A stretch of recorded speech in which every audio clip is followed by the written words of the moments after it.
Alright guys, so for today's video, I'll be giving you guys my top 5 things I wish I knew about Dragon Ball Legends before I even started playing Dragon Ball Legends. It would have saved me so many mistakes. And by the way, I'm a day 1 player. I've been playing this game since day 1, over 1,600 days as of today. So that's some pretty crazy stuff to even think about. But guys, you know, I could make this video super long, like 1 hour long, but this is not a Netflix documentary. I'm just trying to get straight to the point, so that's exactly what we're going to be doing. Starting off with number 1, and this is kind of a shameless plug here, but I mean this for not only Dragon Ball Legends, for anything you guys want to learn, right? So follow content creators, guys. You know, it's not that hard. Just subscribe to people. It could be me, it could be somebody else, it doesn't matter. They do all the work for you, right? Anytime I want to learn something, anytime anybody teaches me something on YouTube, I always subscribe. That way, even if like I'm just scrolling through my YouTube and I see all these videos, it's just always something that teaches me something, and I'm always elevating my knowledge to a certain degree. And in this case, it's just Dragon Ball Legends in itself that I'm trying to help you guys. But they always do the work for you. If you guys want an equipment guide, they got you. If you guys want to know what new characters are coming out, they got you, right? They make update videos. If you guys want to learn some PvP techniques, they got you. So it's very, very crucial to get in the game alongside networking. So that's number 1, right? And that's a life lesson in general for anything you guys want to learn, right? Number 2 is focus on one team. I cannot stress this enough for a multitude of reasons. The number 1 reason why you guys want to focus on one team, I mean, obviously it's pretty self-explanatory, but in general, a banner will usually form itself in one team. You guys got to pick the right banner. For example, right now there's a superhero banner with Beast Gohan. As you guys can see, got all these characters maxed out. Beast Gohan, superhero Pan. We got, you know, the potential log Piccolo. All these characters that you can make one full team on. And it's not just about the team itself, because then you don't spread yourself too thin. That's huge.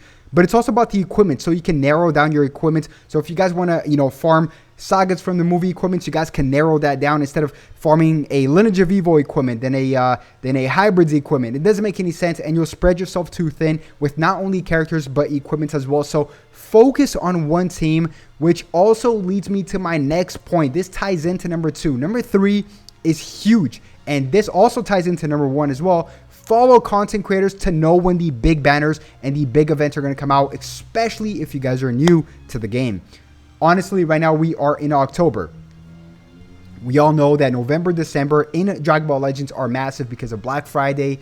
You know, the Legends Festival is huge. This is one of the best characters in the games comes out. Power creep goes to the next level, right? These are the best characters in the game. Big event. They want to make big money. So save your crystals for big events such as November, December, as well as May, June, July, because that is the anniversary dates. You know, June 1st is the anniversary for the game. For any gacha game itself, for any game, they always come out with something big. So that's the 2 main dates, right? November, December, as well as May, June, July. You can expect something massive, right? And as well as ultras. Focus on ultras. They usually come out once every 3 months, give or take. So ultras are something else to focus on, but you guys will know what to summon on if you guys are following the correct content creators, right? So go follow somebody else, go follow me. I don't care. Just do your research, right?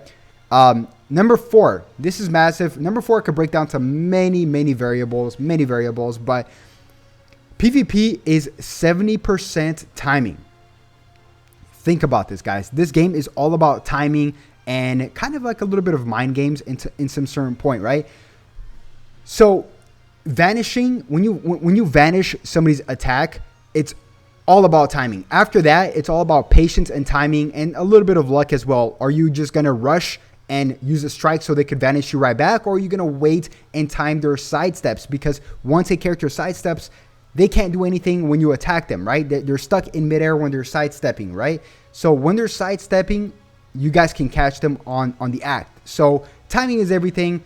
Backing out, feeling the opponent, timing is everything. The stars, the equipment are huge in itself, which we're going to get to in just one bit. But timing in general, any kind of fighting game is pretty massive, right? Or it depends what kind of fighting game. Mind games, kind of like Smash Bros, right? In a way, it's timing. Mind games, that's a bad, you know, game to compare it to. But in this game here, timing is pretty massive.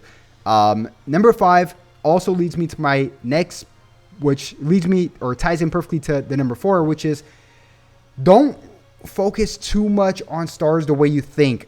If you guys are good enough in the game, let's just say right now I have Beast Gohan at almost maxed out. A team like this, and if you give a good player a team with half of these stars at just 7 stars, they can compete just fine, as well as if they have solid equipments. So the equipments, and this is a bonus, the equipment balances out the stars. So if you guys are at 7 stars versus an opponent that's at, let's just say 14 stars, right? Right there, you can really close in that gap with equipment, which leads me to my point I made earlier, which is focus on one team so you can close that gap, especially if you guys are free to play. That's massive. That's absolutely massive. Another thing, I mean, honestly, this game here, there's something called power creep where you always have to keep up with the latest units, and it sucks, but this is just a bonus. But don't fall for bait banners. What bait banners are, for example, right now we're in October.